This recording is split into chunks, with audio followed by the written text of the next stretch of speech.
بەناوی خوای بەخشندەی میهرەبان سڵاو و ڕەحمەت و میهرەبانی خوای گەورەتان لێبێت بینەراز و خۆشەویستەکانی پێیام خۆشحاڵم لە ئەڵقەیەکی دیکەی بەرنامەی دوانگەی خەڵک هاتمەوە خزمەتی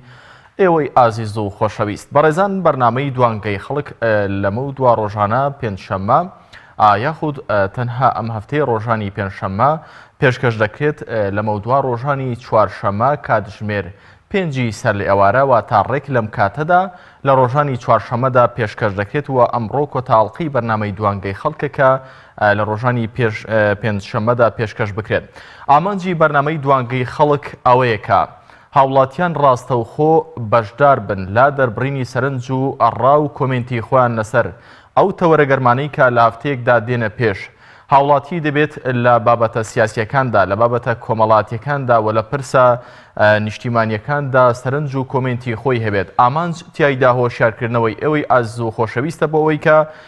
سەرنج و کۆمنتان هەبێت لەسەر تەوەرەکان لە ڕێگەی سۆشیال میدیا و لە ڕێگەی ئەم ژمارە تەلەفۆنانەی کە لەسەر شاشەی پێیان دەنووسرێت دەتوانن پەیوەندی بکەن و سەرنج و کۆمنتەکانتان لەسەر ئەم پێشاتانە بخەنەگەڕ یاخود بخەنە ڕوو. بەڕێزان تەوەری ئەمڕۆی بەرنامەی دوانگەی خەڵک ئایا پەرلەمان دەتوانێت لە خولی پێنجدەمدا کارابێت؟ وەک دەزانن کە لە چەند ڕۆژی ڕابردوودا پەرلەمانتارە بەڕێزەکان ئەوانەی کە دەرچوون بۆ خولی پێنجەمی پەرلەمانی کوردستان لا میدیاکانەوە دیار بوو کە سوێندی یاساییان خوارد کە یەکێتی خاکی کوردستان و بەرژەوەندی هاوڵاتیان پێش هەموو شتێک بێت. پرسیارەکە ئەوەی پەرلەمان دەتوانێت لە خولی پێنجەمدا کارابێت پەرلەمانتارەکان ئەو ئامانجەی کە بۆیان نێردراونە تا پەرلەمانی کوردستان کە دانانی یاسایە چونکە پەرلەمان ئەرکی سەرەکی و لووتکەی هەڕەمی فەرمانەکان و ئەرکەکانی پەرلەمان لە هەموو وڵاتێکدا یاسادانانە دوای ئەویش حکومەت جێبەجێی دەکات دوای ئەویش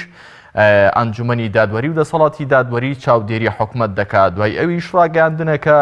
چاودێری هەرسێکیان دەکات. پرسەکە ئەوەیە ئایا پەرلەمان دەتوانێت لە خولی پێنجەمدا کارابێت بەو پێی کە لە چوارخولی ڕابردووی پەرلەمانی کوردستان کە خولی یەکەمی لە ساڵی 1992 بوو دوای ڕاپەڕینە مەزنەکەی ساڵی 1991 تاوەکو 2005 هەر ئەم خولا لە 92 درێژەی کێشا بەو پێی کە هێزولانە سیاسیەکان بارودۆخی هەرێمی کوردستانیان پێلەبار نەبوو بەڵام دوای پرۆسەی ئازادی عێراق لە ساڵی 2005 خولی دووەمی پەرلەمانی کوردستان هەڵبژاردننی بۆ کراوە هێز و قەوارە و لانە سیاسەکان بەپێی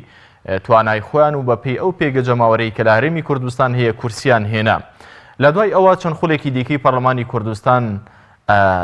هاتنە پێشەوە ئەوەی کە بووەتە جێگەی سەرنج لای هاوڵاتیان بەتایبەت ئەو خولانەیە کە لە 2009 تاوەکو ئێستاوەتە 2018 هاتوونەتە کوردستان بەو پێی کە لە پێشتردا هەرێمی کوردستان پەرلەمانێکی ئەکتیڤی نەبووە حکومەتێکی چالاکی نەبووە هاوڵاتیان بەلایەنەوە زۆر گرنگ نەبووە کە پەرلەمان بەم جۆرە ئەرکەکانیەتی و ئەم جۆرە فەرمانەکانیەتی و ئەوانە ئەرکی سەرشانیەتی بەڵام لە ئێستادا و بەتایبەت لە دوای هەڵبژاردنەکەی 25 ژینۆی ساڵی 2009 دەبینین هاوڵاتیان هۆشیارێکی سیاسی هۆشیارێکی ڕامیاری باشیان لەسەر ئەم پرسە دەوڵەتداریانە پەیدا کردووە بۆی هاوڵاتی بوونەتە بە چاودێرێکی ورد بەتایبەت لە دوای سەرهەڵدانی ئۆپۆزیسیۆن لە هەرێمی کوردستان بەم شێوەیە چالاکە. هاوڵاتیان ئێستا سەرنج و کۆمنت یاخود دەتوانن سەرنج و کۆمنت لەسەر ئەم تەورەیە دەرببڕن ئایا پەرلەمان دەتوانێت لە خولی پێنجەمدا کارابێت. هاوڵاتیان لە دوای 2009 دیارە زۆر بە وردی چاودێری ئەرکەکانی حکوومەتی هەرێمی کوردستانیان کردووە بەتایبەت چاودێری کارەکانی پەرلەمانی کوردستانیان کردووە. ئایا حکومەت کە دەسەڵاتی جێبەجێکردنەوە هێز و لانە سیاسیەکان کە زۆر جار دەوتێت لە هەرێمی کوردستان لە سەروی حکومەت و لە سەروی پەرلەمانیشن ئایا تا چەند پەرلەمانیان کردووە بە مەرجعی یاسادانان مەرجعی حکومڕانی و بەڕێوەبردننی هەرێمی کوردستان بەو پێی هەر هێزێک بە گوێرەی ئیستحقاقی خۆی بە گوێرەی ئەو پەرلەمانتارانەی کە هەیەی لە پەرلەمان دەتوانێت دەست هەڵبڕێت وە پرۆژە یاسا پێشکەش بکات و خوێنەوان بۆ بکرێت و ببن بە یاسا و ئەنجومەنی یاخود دەسەڵاتی جێبەجێکردنیش جێبەجێیان بکە. ئەوەی کە هاوڵاتیان لە ئێستادا چاویان لەسەر چڕ کردوتەوە تەرکیزیان خستووەتە سەری ئایا هەموو هێزولانە سیاسیەکان هەموو جۆرەکانی حکومەتیان لە هەرێمی کوردستان تاقی کردەوە ئایا لەمە دووە ئەم خولەی 2018 کە پارلەمان لەمە دووە کارە دەبێتەوە دەتوانێت ئەو پەرلەمانە بێت کە ویست و خواستی هاوڵاتیانی لەسەرەوە هاوڵاتی دەیەوێت کە ئەو پرۆژە یاسانەی بۆ پەسەند بکرێت لەوێدا کە لە بەرژەوەندی هاوڵاتی بەشمەینەت و فەقیر و هەژار و نەدار و هاوڵاتی هەرێمی کوردستان بێت کە بۆ هەموو پرسەکان بە تایبەت چین و توێژی پێشمەرگەکان کە هەمیشە لە کاتی مەترسیەکاندا هەمیشە لە کاتێکدا کە هەرێمی کوردستان ڕۆبەڕووی مەترسی بووەتەوە سنگی خوان کردووە بە قەڵغان بۆ پاراستنی هەرێمی کوردستان ئێستا ئەوان چاویان لەوەیە ئاخۆ ئەم خولەی پەرلەمان بە تایبەت لە دوای ئەم 4 ساڵی ڕابردوو کە هەرێمی کوردستان تووشی هەڕەشەیەکی فیعلی بوو و دوژمنانێکی زۆری هەرێماتی و ناوچەی وە ئەو دوژمنەی کە هەموو جیهان بە دوژمنی خۆی دەزانی ڕووی کە هەرێمی کوردستان داعش بوو ئەم پێشمەرگە چاونە ترسانە سنگی خوان کردە قەڵغان زیاتر لە 2000 پێشمەرگەی هەرێمی کوردستان شەهید بوون و چەندانی دیکە بریندار بوون ئێستا ئەم پێشمەرگانە و کەسوکاری پێشمەرگە شەهیدەکان و سەرجەم هاوڵاتیانی هەرێمی کوردستان چاویان لەم خولەی پەرلەمانی کوردستانە ئاخۆ ئەم خولەی پەرلەمانی کوردستان چی بۆ کەسوکاری شەهیدان دەکات چی بۆ کەسوکاری پێشمەرگەکان دەکات کە سنگی خوان لە ماوەکانی ڕابردوو کردە قەڵغانی بەرگری لە هەرێمی کوردستان هەروەها زۆربەی چین و توێژەکانی دیکە زۆربەی سێکتەرەکانی دیکە لە 4 ساڵی ڕابردوو هەموو کێشەکانی هەرێمی کوردستانیان هەندێکیان بەلا نەبوو لەگەڵەوەی کە هەندێک لە چین و توێژەکانی کۆمەلگە تەرکیزیان یاخود چاوێن لەسەرەوە بوو کە هەرێمی کوردستان لەگەڵەوەی کە ئەم قەیرانە ئابووری و ئەم شەڕ و گێچەڵانەیە خەیگرتوون بەڵام هێشتا حکومت دەتوانێت کە هەندێک لە موچەی فەرمانبەران باش بکات بەڵام زۆر جار دەوترا کە کۆمەڵێک کەس بوونەتە بار بەسەر حکومەتەوە ئەوانە ناڵن کە حکومت ئەرکی خۆی بەرامبەر بە فەرمانبەران و بە مامۆستان و چین و توێژەکان جێبەجێ بکات بۆیە ئەوانیش فەرمانبەرانیش لە ئێستادا چاوەڕێی ئەوە دەکەن کە ئاخۆ ئەم خولەی پەرلەمانی کوردستان کە دۆخ باش بووەتەوە نەوت لە 22 دۆلارەوە ڕۆیشتووەتە سەروی 80 دۆلارەوە کە ئەم مەترسیە تیرۆریستیە فیعلی کە هەموو جیهان باسی دەکرد لەسەر هەرێمی کوردستان نەماوە کە ئەم هەموو تەرکیزە هەرێمیانە و ئەم دەوڵەتە زلهێزانەی جیهان لە ئێستادا لە دوای شەڕی داعش تا ڕادەیەک سار بوونەتەوە لەسەر هەرێمی کوردستان و ئەم فشارە لەسەر کاربەدەستانی حکومەتی هەرێم نەماوە ئاخۆ لەم خولەی داهاتوودا ئەوان چی دەکەن بۆ هاوڵاتیان بەڕێزان دەمەوێت بەر لەوەی کا پەیوەندەکانی ئەوەی خۆشەویست وەربگرم ئاماژە بە هەندێک لە کۆمنتەکان بکەم کە ئێوەی خۆشەویست ئاماژەتان پێکردووە بەڵام سەرەتا ئامینە خان هاوکارانم دەڵێن وەری بگرە ئامینە خان لە سلێمانیەوە فەرموو ئامینە خان السلام عليكم. عليك السلام ورحمة الله. زۆر سپاس. ئامینە خان پەرلەمان دەتوانێت لە خولی پێنجەمدا بەم جۆرە بێت کە ئێوەی هاوڵاتی دەتانەوێت یاخود ناتوانێت؟ نەخێر ناتوانێت. بۆچی؟ لەبەر ئەوەی هەتا دوو حیزبی دەسەڵاتدار ئاوا بکەن ئەم وڵاتە هەر ئاوا بێت. لە 4 ساڵی ڕابردوودا ئەوان کۆمەڵێک بیانویان هەبوو لە ئێستادام بیانوانە نەماون هەموو هێز وڵانە سیاسەکان چاوەڕێن ئاوە دەست بخەنە ناو دەستی یەکترەوە لە بەرژەوەندی هاوڵاتیان بڕیارەکان بدەن ئێوە گەشتبینین کە 4 ساڵی داهاتوو بەم جۆرە بێت؟ نەخێر گەشتبینی برایان دوو حیزبی دەسەڵاتدار نیەتیان پاگنی ئەگەر نیەتیان پاک بێ هەموو شتێک کراوە ئەوە شت بیانوو بەهێناویانەوە تا ئێستا هەموو شتێک ئەتوانێت بکەن بەس ناخێن پاگنێ ناتوانن بیکەن. ئامینە خان ئێستا بەشێک لە هێزە سیاسیەکان بە گەشتبینیەوە دەڕوانەدا توی ئەم خولەی پەرلەمان و حکومەتداری لە هەرێمی کوردستان بەڵام لە هەمان کاتدا هاوڵاتیانێکی زۆر وەک چۆن بەشداریان لە هەڵبژارنەکەدا نەکرد کە بەپێی ئامارەکان ڕێژەکەی دەگەیشتە لە 145 بۆ سەرەوە هێشتاش هەر ناومێدن کە حکومەت و پەرلەمان ئەرکی خوان بە جددی جێبەجێ بکەن پرسیارەکە ئەوەیە بۆچی هێندە ناومێدن؟ ئاخدا برایان 28 ساڵ 27 ساڵە ئەمانەمان خوێندوتەوە ئەزانین ئەمە چۆنە یعنی نایکەن نا خۆیان نایکەن یەک ناتوانن بیکەن چ وڵاتێ بەقەدەر وڵاتی کوردستان خێروبێری نیە بەقەدەر عێراق خێروبێری هەیە ئەوە نیەتیان ساغی ئەمە فەرمودەی پێغەمبەر سەڵاڵ دەڵێ ئەگەر دووشی و بوو خۆزگام کرد بە دووشی و ئەگەر سێ خۆزگام کرد بە سێشی و ئەمە تێر نابێت لە ئاخیرا کەم تێریانەکە باشە من بۆن دەڵم هەتا لەبەردەم خۆی گەورە ڕانەوە سەر بە خۆیان هاتنەوە تا خۆی گەورم حەسەبەی نەکرد تا دەم کاتە پەشیمانبوونەوە دادیان نایە هەموو شتێک هۆکارێکی هەیە ئامینە خان ئەوەی کە ئەوان نایکەن لە بەرژەوەندی هاوڵاتیان بۆچی نایکەن؟ والله نعلم بريتكم نعلم تير ناخذ تانية أوي تير ناخذ أوي إحنا حيشتكي تنية أينا توه تيجي تتشبي الصلاة هوا أنا داني أمدوانا بەو هیوایی کە زۆر سپاس ئامینەخان لە سلێمانیەوە بەو هیوایی کە ئەوانەی کە تاوەکو ئێستا لەسەر کورسی دەسەڵات بوون ئیتر تا ئەم لەحزەیە تێریان خواردە بێت و ئیتر بیر لە سکی هاوڵاتیانی هەژار و نەدار بکەنەوە. کاک حەمەڕەشید لە ژاراوەوە لەگەڵمانە. کاک حەمەڕەشید فەرموو. کاکە دەستم خۆشەوەی دوارە دابەزاندە من یاڕیم هەیە هەرکەس بۆ چوونی خۆی ئەگەر بێت و پەرلەمانتاران بەرگە حیزبیەکەیان دابرێن دابچنە هۆڵی پەرلەمان دەتوانن هەموو شتێک بکەن بەڵام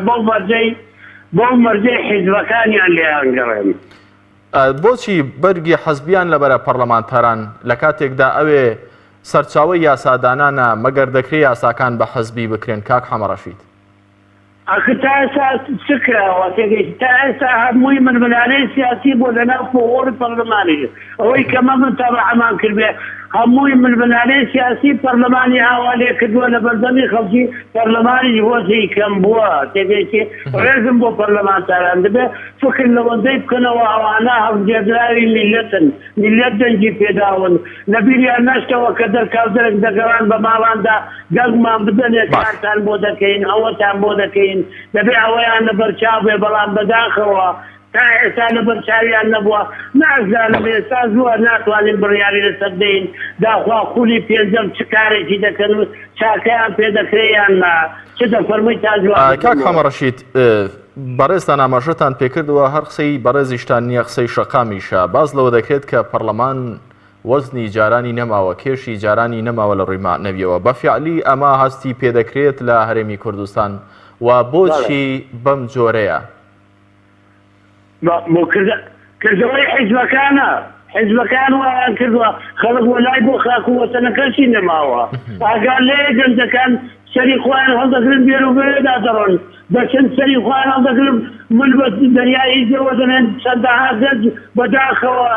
بەداخەوە ژیانی خۆی فۆتان حیاتی خۆی مەفاکردەوە لە پێناو چدا داخەکەم ئێمە ئەوەمان کرد کوردایەتی بکەین خزمەتی خاک و وڵاتی بکەین دەبوو حیزبەکان بە تایبەتی دو حیزبی دەسەڵاتدار فکر لەو میلەتەی بکەنەوە ژیانی ئەو میلەتەی خۆشکەن بە هەموو لایەکمان با دەست لە ناودەست خزمەتی خاک و وڵاتەکەی بکەین ئیتر دەستخۆشی لێ دەکەم. زۆر سپاس بۆ کاک حەمەڕەشید لە ژاراوەی خۆشەویستەوە سپاس بۆ سەرنج و تێبینەکانی بەڕێستان. کاک دانا لە هەولێری پایتەختی هەرێمی کوردستانەوە لەگەڵمانە. کاک دانا سڵاوتان لێبێت لەسەر تەوەری بەرنامەکە بەڕێستان چیتان هەیە فەرموو. عليك السلام ورحمة الله. زۆر سپاس بۆ وەڕێستان کاک دانا لەسەر تەوەری بەرنامەکە چیتان هەیە پێتان وایە کەم خولەی پەرلەمان خولێکی چالاک دەبێت و یاساکان لە بەرژەوەندی هاوڵاتیانی بەشمەینەتی هەرێمی کوردستان دەبن یاخود وە خولەکانی ڕابردوو دەبێت؟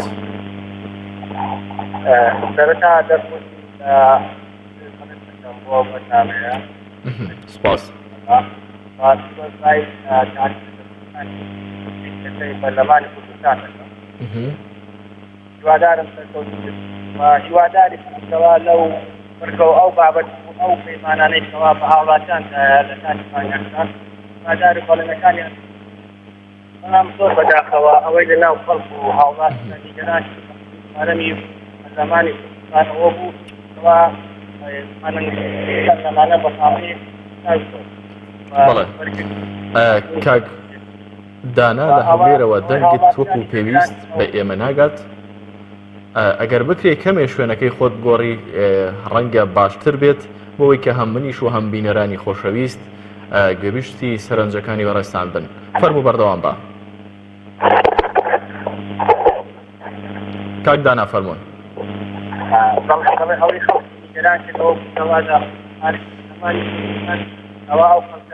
ئەو ئەندام پەرلەمانە بەڕێزانە کەوا خۆیان خانە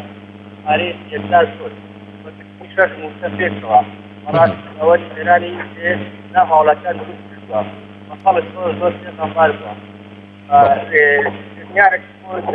ئێوەی بەڕێز و ئەندامە پەرلەمانەکان بەتایبەتی ئەندام پەرلەمانەی کۆمەڵی ئیسلامی ئەوە من ئەوڕۆ لە پێیجێسی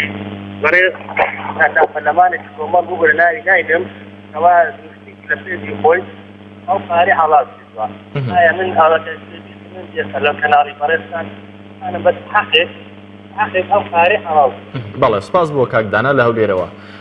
هەم سەرنجەکەت گەیشت و هەمیش پرسیارەکەت گەیشت ئەوەی کە من متابعی میدیاکان بکەن و وێبسایت و ئەوانەی کە سەرچاوی هەواڵن ناوەناوە باز دەکرێت کە فلان کەس لە حزبێکی ئیسلامی یاخود فلان کەس لە حزبێکی معارەزەی پێشوو باز لەوە دەکات کە ئەم 48-49 ملیۆنەی کە پەرلەمانتاران وەری دەگرن ئایا حەڵاڵە یاخود حرامە لە ماوەکانی ڕابردوودا بە ناوی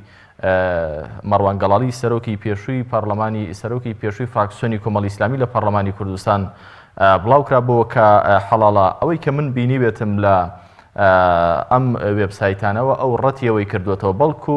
پوختەی قسەکانی ئەوان ئەوەیە کە هەر فەرمانبەرێک لە هەرێمی کوردستان پەرلەمانتار بێت مامۆستا بێت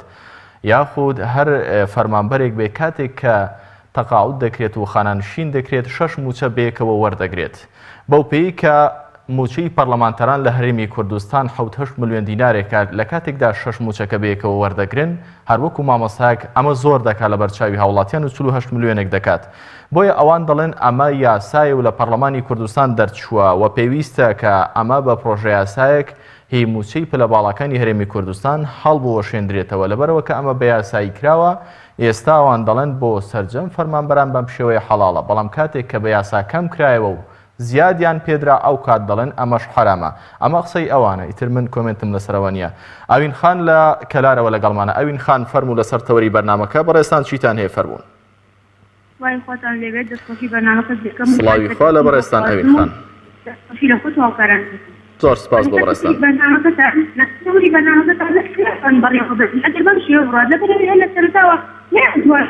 سەرۆکی پەرلەمان یەکەم دانیشتنەوە دیاری بکەن ئایا سەرەتایی وەقتی دوایەکەی چۆنە بەیان کۆنتاکەی چۆن دێت بۆ هیوا خوازم شەفقاران خاستکارانیش چاک بکرد و وەیاسەکان شوێنی خۆیان بکردنە بەروە هیوا خوازم کە بەڵۆبی خەڵک بێت ئەمجارە چونکە ئەمە 20 ساڵە بەزوی دەسەڵات وەک هاوڵاتیەک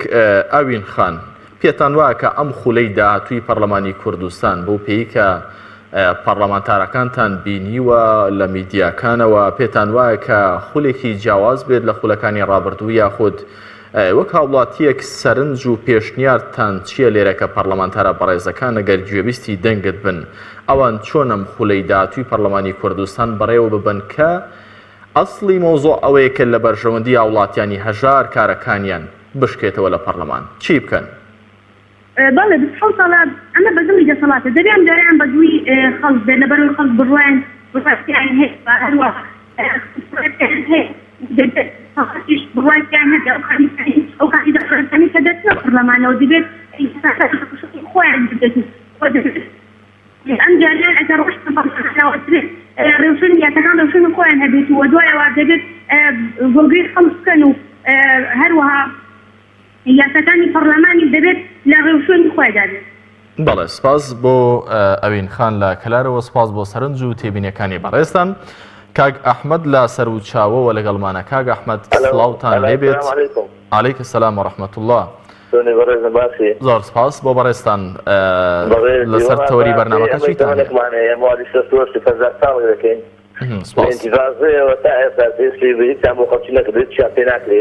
لە خولی پێنجەمیشدا ئەگەر جێ لە برای خۆی بگری بە تاچی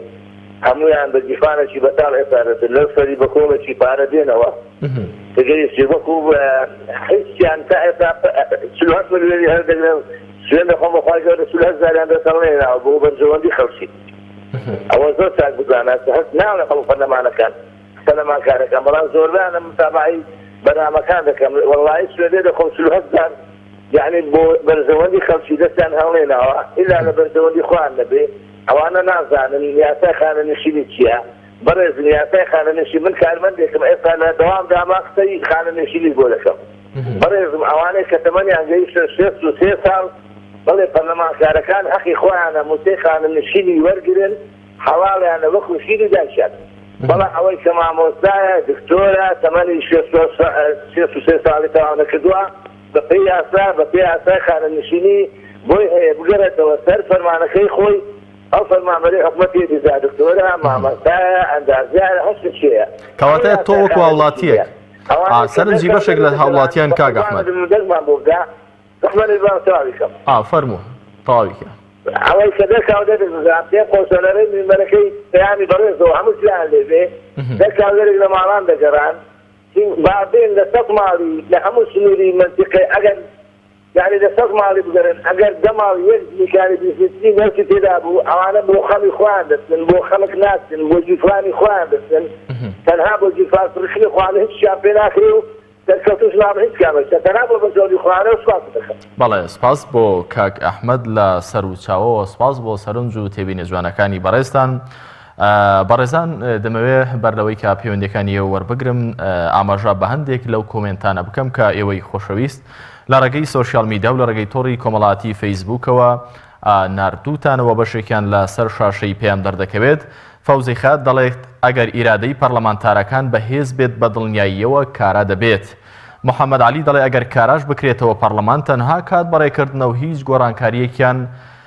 پێ ناکرێت. یوسف ڕەسوول دەڵێ پەرلەمان ئەگەر کاراش بکرێتەوە یاساش دەربکات ئەگەر لە بەرژەوەندی ئەم دوو نەماڵەیەدا نەبێت خۆ جێبەجێ ناکرێت. خۆ قسەکەی ئەویش جوانە وەک دەوتری لە هەرێمی کوردستانی مە گرفتی یاسامان نییە کە پەرلەمان دەریکە هەر لە ساڵی 92 تاوەکو ئێستا کۆمەڵە یاساکی یەکجار زۆر دەرکراون با حکومەتێک بێت و کارا بێت و ئەم یاسانە کارا بکات جێبەجیان بکات. مەڕوان ئەحمەد دەڵێت هیوادارین پەرلەمانتاران ئەوان لەیاد بێت کە نوێنەری خەڵکن بەدەنگی خەڵک چوونەتە پەرلەمان چاوێن لە هەموو چوونی توێژەکان بێت یاساک دەربکرێت کە لە بەرژەوەندی گەشتی هاوڵاتیاندا بێت. بەڵێ دایکی محەممەد لە قەڵازەی خۆشەویستەوە لەگەڵمانە دایکی محەممەد فەرموون. سڵاوتان لەبێ دایکی محەممەد فەرموون لەسەر تەوەری بەرنامەکە چیتان هەیە؟ زۆر سپاس. من دەگەم هەمووی خوای کوردستانە نووسینی من هەیە 135,000 بەڵێ ئەقلیەکەی 220,000 بەڵێ دایکی محەممەد 10,000 منداڵان دەستە قاسەی حکومەتی 55,000 بۆ خەسووندا نەداوە. بەڵێ دایکی محەممەد پێتان وایە کە ئەو خولەی پەرلەمان کە پەرلەمانتارەکان لە پەرلەمان کۆ دەبنەوە یاساک دەربکەن بڕیارێک بدەن کە لە بەرژەوەندی هاوڵاتیانی هەژاری هەرێمی کوردستاندا بێت پێتان وایە ئەوان لێ چاوەڕوان دەکرێت؟ وەڵی هەتا ئەو قاسمیەکێکیان لەگەڵ بناوەڵاتیان چارەسەر نەکرێت. زۆر باشە کەواتە کە ئەوانیان لەگەڵ نەما ئینجا باش دەبێت بە سەرنجی بەڕێستان؟ یان سەرکەوتنتانە. زۆر سپاس بۆ دایکی محەممەد لە قەڵازیەوە سپاس بۆ سەرنج و تێبینەکانی بەڕێزیشتان. بەڕێزان دەمەوێت ئاماژە بە هەندێک لەو کۆمنتانی دیکە بکەم کە ئێوەی خۆشەویست لە ڕێگەی سۆشیال میدیا و تۆڕی کۆمەڵاتی فەیسبوک بە تایبەت داتان ناوە مەڕوان ئەحمەد دەڵێ هیوادارین پەرلەمانتاران ئەوان لەیاد بێت کە نوێنەری خەڵکن وا بەدەنگی خەڵک چوونەتە پەرلەمان چاویان لە هەموو چوونی توێژەکان بێت یاسایەک دەربکرێت کە لە بەرژەوەندی گشتی هاوڵاتیانی هەرێمی کوردستان بێت. هیواتاهیر دەڵێ هیوادارین پەرلەمانتارە بەڕێزەکان خۆیان گیانەکەنەوە لە خەڵکی فەقیر و هەژار پاشەوەی چوونە پەرلەمان بە هەمان شێوەی کاتی بانگەشە هەموو چین و توێژەکانی هەرێمی کوردستان بەسەر بکەنەوە. یەکێک لەو خاڵانەی کە هێشتا لە هەرێمی کوردستان زۆر جار بەدی دەکرێت کە نەکرد پەرلەمان بۆ شوێنی دیکەش کاتێک کە کەسێک بەردەوەی بگات بە پۆستێک سەرەتا تەواضوعاتێکی زۆر دەنوێنێت بەڵام کاتێک کە دەگا بەو شوێنە ئەمە لە هەموو جومگەکاندا هەیەوە پەرلەمانیش بەدەرنیە لەمە دواتر ئەم تەواضوعاتەی نامێنێت و هەردەڵی ئەم کەسەی پێشتریش نەبووە. ئەمە لەبەرەوەی کە تەرکیزی هاوڵاتیان زیاتر لەسەر پەرلەمانتارە بەڕێزەکان زۆر جار دەبینی ئەما لە ناو پەرلەمانتاران ڕنگدانەوەیەکی زیاتر بەخۆیەوە دەبینێت.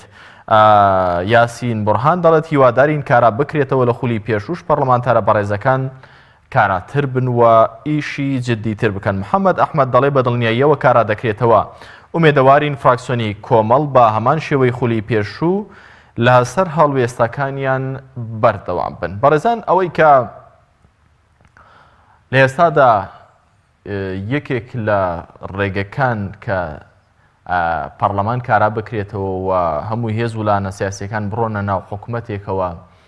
و تەرکیزی شەقام و هێز و لانە سیاسیەکان و چاودێرانی سیاسی لەسەر ئەوەیە کە کاتێک ئەم هێزانەی پێشتر معارەزە بوون ئەمجارە بستنە ناو حکوومەتەوە و جومگە و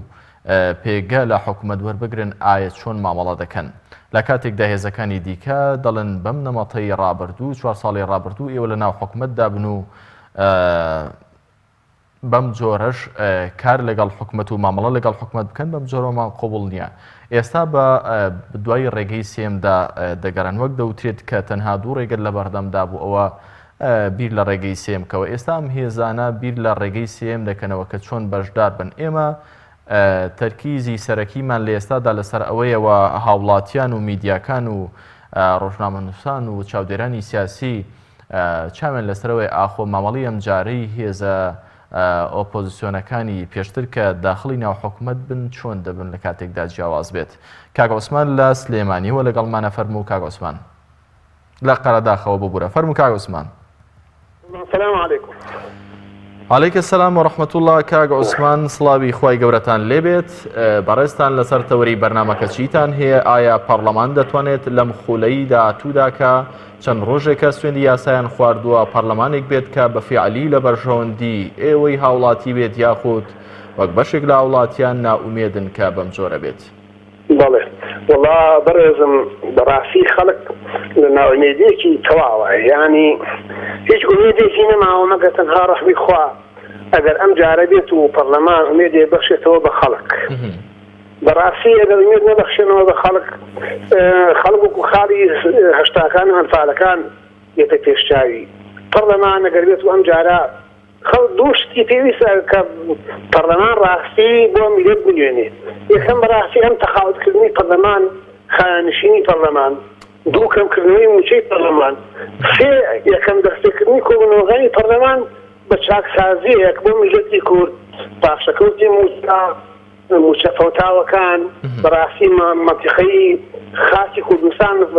فەرموو لە بەغا پەرلەمانکارەکانمان تەنها وشەیەک دەبارەی کورد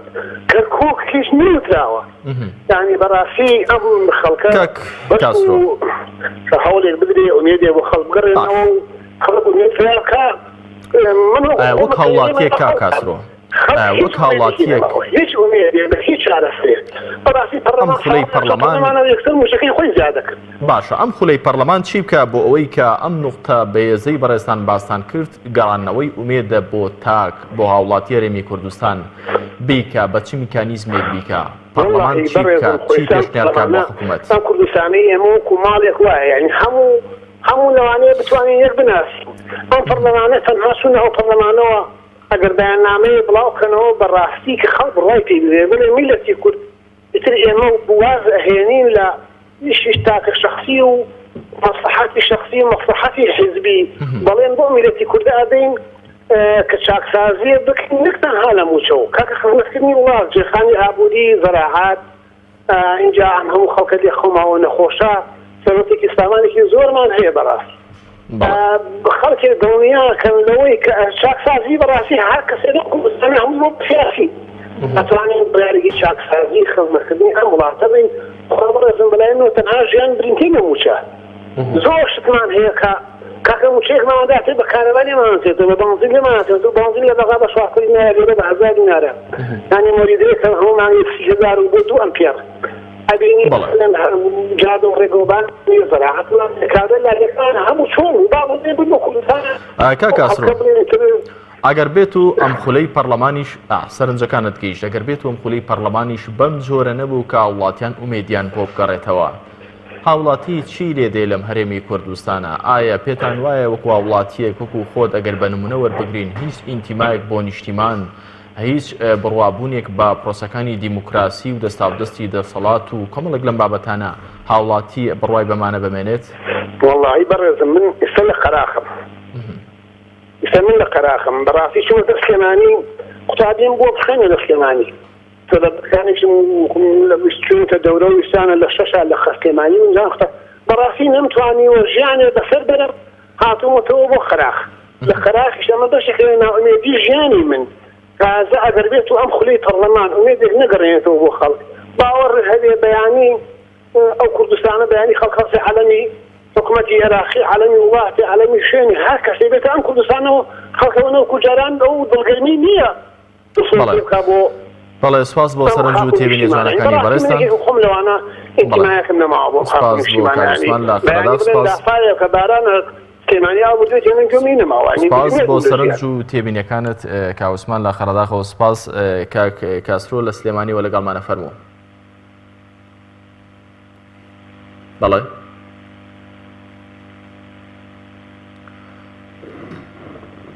هاوکارانم کاک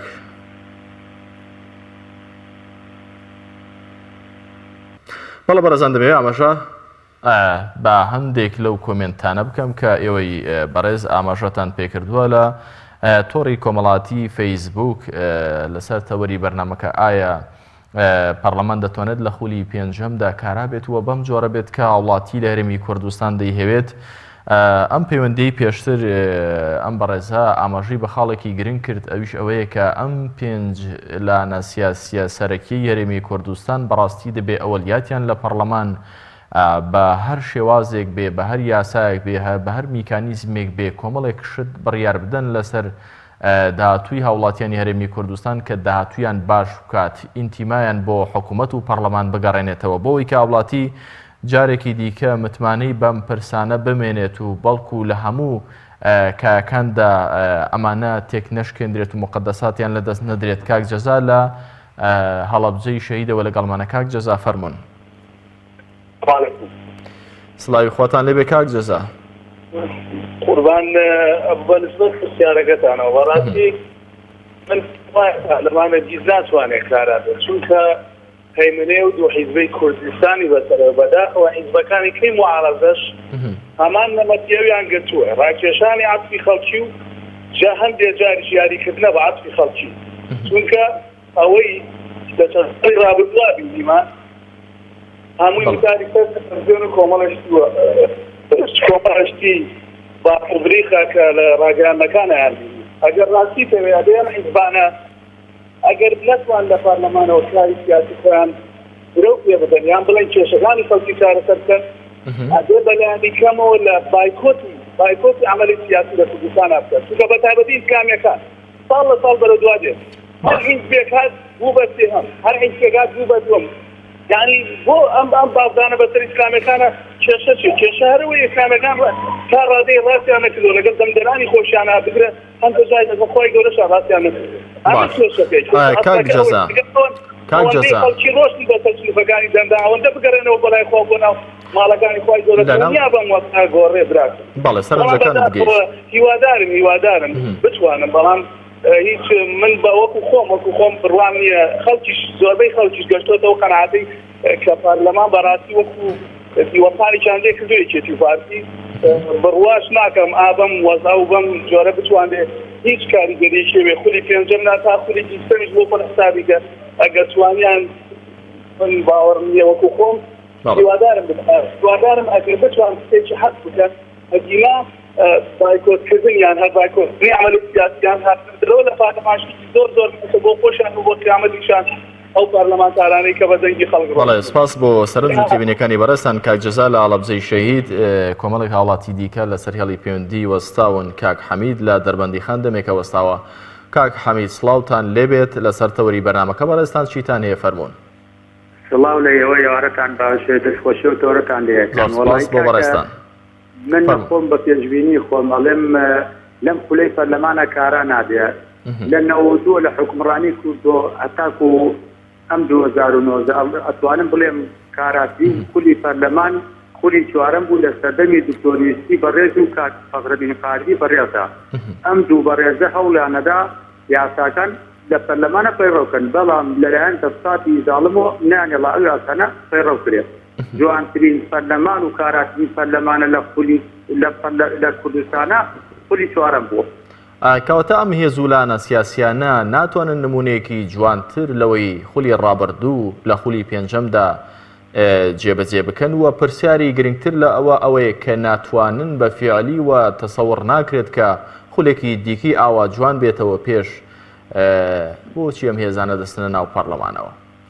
کاک سالار ناتوانن لەبەرەوەی سەرێ پارتی ئەگەر ئاگاتان لێ بێ پارتیشە بە بەرنامە ئەوێ پەرلەمانتار ناچیرین کات لەبەرەوە لە خولی چوارەما پەرلەمانی کوردستان جواتنی پرۆژەیاسەی پێشکەشی کە دەستی بر بۆ سیاسای سەرۆکایەتی هەرێم لە خولەکانی پێشترە ئەمان نانێرا پەرلەمانتارەکانی حزبەکانی تر بوون لە هیچ چەند حزبێت پاشکۆکانی پارتی بڵێن نانێرا بە هیچ شێوەیەک بۆ یاسایە بوون لەلایەن بزوتنەوەی گۆڕان و کۆمەڵی ئیسلامی و چەند حزبێکی ترەوە دەستیان بر بۆ ئەو یاسا بۆ ئێستا پارتی دەیەوێت بە بەرنامە پەرلەمان ناشرین کە ئێستا ئەم ئیناستە دەردەمە و قسەندە 20,000 تۆڕە کۆمەڵایەتەکان وڵات پەرلەمانتار 39 میلیۆن وەرەگریە 39 میلیۆن وەرەگرێ بە چێ وەرەگرێ بە یاسا بۆگەنەکانی پارتی وەکیلی خۆیان دایانەوە تاوان وەرەگرن تا بە بەرنامەیانێت پەرلەمان ناشرین کرد. بەڵێ سوپاس بۆ کاک حەمید لە دەربەندی خان سوپاس بۆ سەرنج و تێبینە جوانەکانی بەڕێستان بەڕێزان کاک هۆشمەند لە سلێمانیەوە لەگەڵمانە کاک هۆشمەند سڵاوتان لێبێت فەرموو بەڕێستان چیتان هەیە سڵاوی خوا لە جەنابێت پێشەکی من دەستخۆشی تەوەرەکەتان لێکەم سوپاس بۆ پەیامی بەڕێز زۆر سوپاس من یعنی خەڵکی کوردستان ئەم حیزبە ئۆپۆزسیۆنانە لە هەموو شتێ بێئەمەلیان کردو من پێم وایە چوونە پەرلەمانیان هیچ فەرقێکی نییە لەگەڵ پەرلەمانتارەکانی دەسەڵاتە بۆ لە خولی پێنجەمدا ئەمە زۆری نەبوون حسابکە هیچیان بۆ نەکرا تەنانەت لە بایکۆت و لە قسەکردن زیاتر هیچ شتێکی پیان پێ نەکرا نەیانتوانی وەکو موقتەدا سەدر کارێکی بۆ خۆیان دروستکەن پێشەوەی ئەم جەماوەرەکە بە شۆڕشێکی سپی هەرچی گۆڕانکاریە بتوانێت دەست پێ بکە جای ئەوەژ ئەم حیزبە دەسەڵاتدا سۆری نییە لە پەرلەمانە هیچ دەمنێتن لە حیزبەکانی مەحارەزە بچنە پەرلەمان و نەچن جوانترین و باشترین و ئومێد کە بیگەڕێنەوە بۆ خەڵک ئەوە بوو کە یەکگرتوو بن نەچنە پەرلەمانەوە بایکۆتی پەرلەمان بکەن بۆی ئومێد بگەڕێتەوە بۆ خەڵک زۆر باشە هەندێک لەو هێزانە ویستیان کە نەچن بۆ پەرلەمان و بایکۆتی عملی سیاسی بکەن بەڵام دوجار زانیان کە ئەمە لە بەرژەوەندی هاوڵاتی دانیە ئەم هێزانی دیکەی ئۆپۆزیسیۆنی پێشتر کە بزانن نەچوونە پەرلەمان و ناو حکومەت لە بەرژەوەندی هاوڵاتیاندا پێتان وایە کە بچن؟ بەڵێ برای بەڕێزم باشترین نمونەکە بۆ جوابێکی جەنابێت ئەم دوو حیزبە بدەوێنە دوو حیزبی دەسەڵات کاکە چەکیان پێیە پارەیان پێیە هەموو شتێکیان پێیە ئەتوانن تۆ بتوانیت دەسێت پرسیار لە منێکی وەکو هاوڵاتیەکەم کە تۆ حیزبێکیت ئەتوانیت جەماوەرێکی پێشمەر بێنتە سەر جادە ڕای گشتی دروستکەی کەسێکی هاوڵاتی وەکو من ناتوانم سەرکردەی بەڕێز کارمەلە عەلی بابیر بدەوێنە دۆ سۆرانی بە عام چاوی لەو پیاوە بەڕێزە و جورئەتی ئەو پیاوەیە بابێتە مەیدان ناسمە پەرلەمان خەلچەکە ئەگەر بێت و بەخیچانی خۆشی بیکا شەهید وەکو موقتەدا سەدر پێ با بە ئازان نەچێتە ئەوێ بزانە سۆرینەوە کەمینە و ئومێد دەگەڕێتەوە بۆ خەڵکیان ناگەڕێتەوە بەس ئێوەش من پێم وایە پەرلەمانتارەکانی چیان لە پارە لە دەرکەوتن و کۆمەڵە شتێکتر مەساڵەی خەڵکیان سۆتەوەلەوە بۆ ئەوە ناپرسی بۆ خەڵکی سلێمانی ئەم دەفەرە لە ساعت 20 لە ساعتی شۆ بۆ دەنگدان کاتێ خەڵک بێئومێدە خزمەت ناکرێ یعنی ئەچەوسێنێتەوە دەسەڵات هەیە بنەماڵە هەیە یعنی کە هەموو ڕێکەوە بدێنە دوێت بایکۆت باشترین چارەسەر بوو بۆ ئەمە غەیرە کاتی ئێ نامردنە پرسابرا حیزبەکەی وەکوێ خەڵک هاوکارێکە موسڵمان زۆر ئەزانێت تەلەڤیزیۆنی پەیام دەنگی منە دەنگی خەڵکە بەس ئێوە خەوایدەکەتان نایەتە سەر جادە پێشڕەوی خەڵکە باشە بەڵام خەڵک بێ ئومێدە بەڵام بۆچی ئەم هێزانە کە بزانن مەرجایەتێک دروست دەبێت لە هەرێمی کوردستان شۆڕشێکی سپی دەکرێت بەڵام بۆچی ئەم هێزانە نانە پێش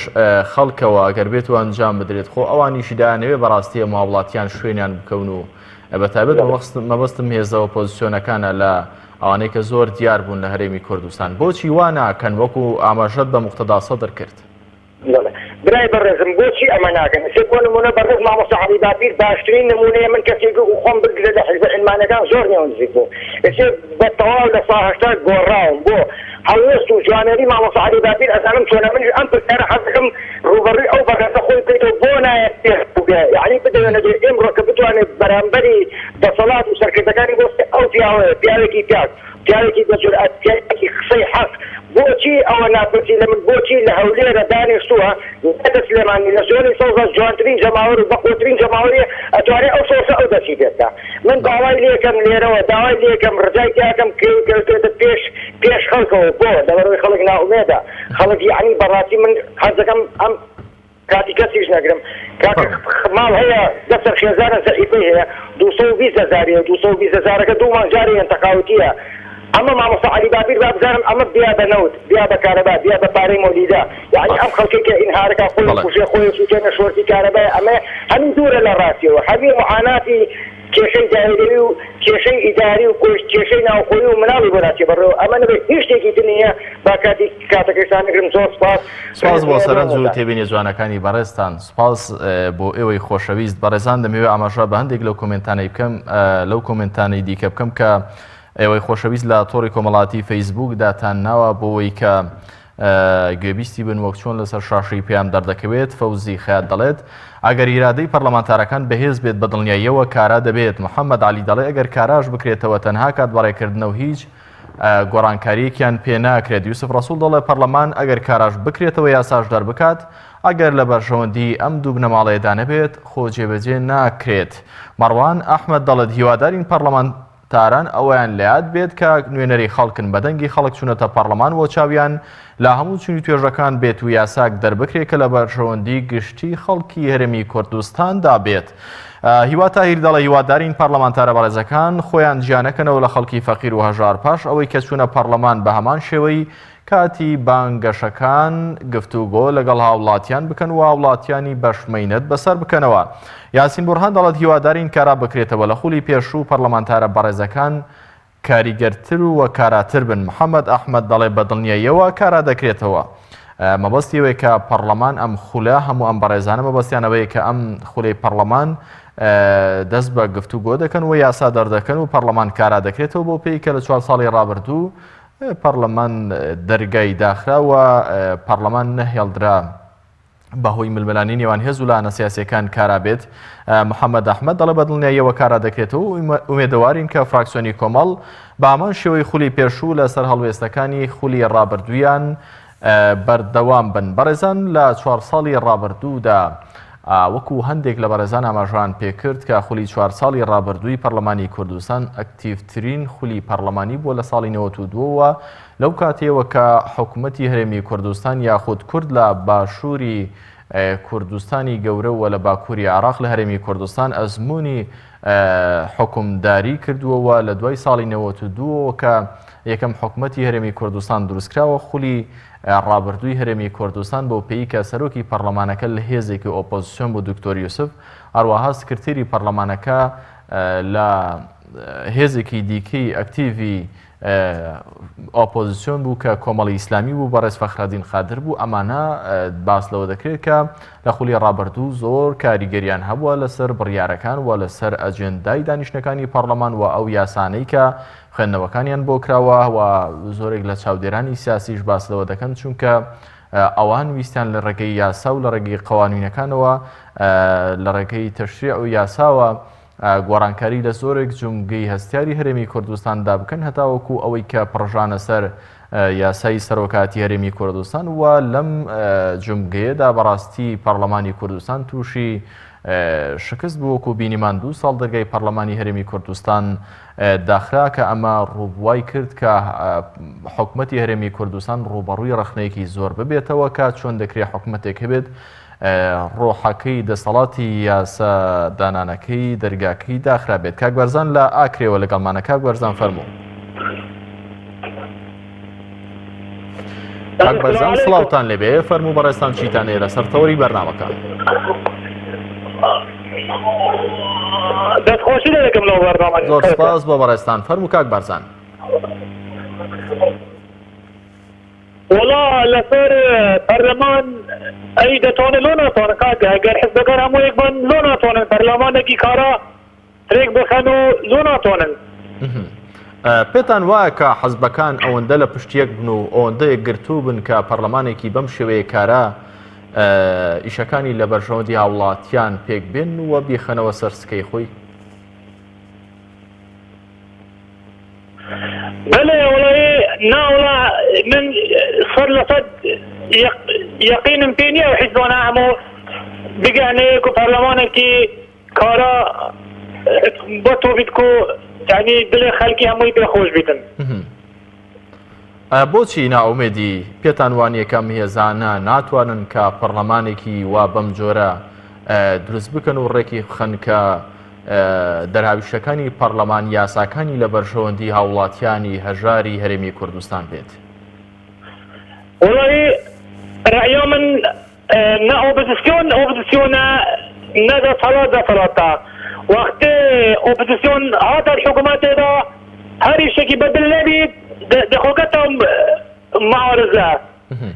نو حكومات دوانيك وبوزيسيون كجام بكت بالله منها وبوزيسيون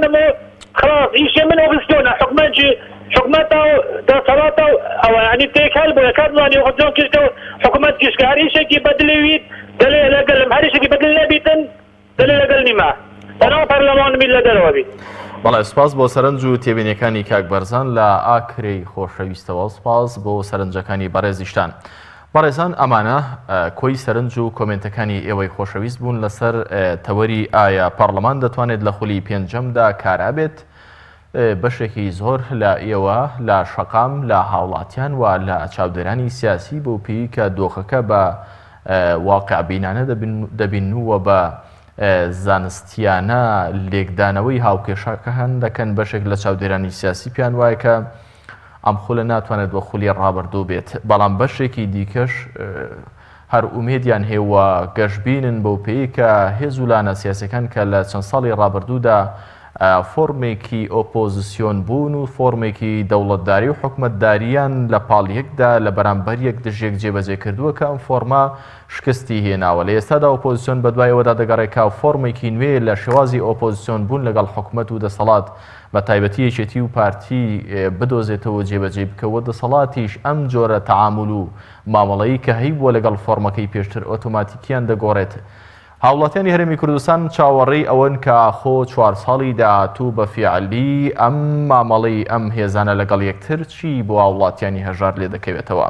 هاوڵاتی هیچی ناوێت لە هەرێمی کوردستان تەنها لەم سەرمایی ئەم زستانی کە لە پێشمانە بەرمیلێک نەوتی دەوێت وە دەیەوێت کە زۆر متەواضعن نزیکی منداڵەکانیان بەرسی نەبێت تا بێ گەیشتنەوە لە ئەڵقێکی دیکەی بەرنامەی دوانگەی خەڵک هەمولاکتان بەخوای گەورە و میهرەبان دەسپێرم. ئێوارەیەکی شاد بۆ گەشتلایەک خواتان لەگەڵ.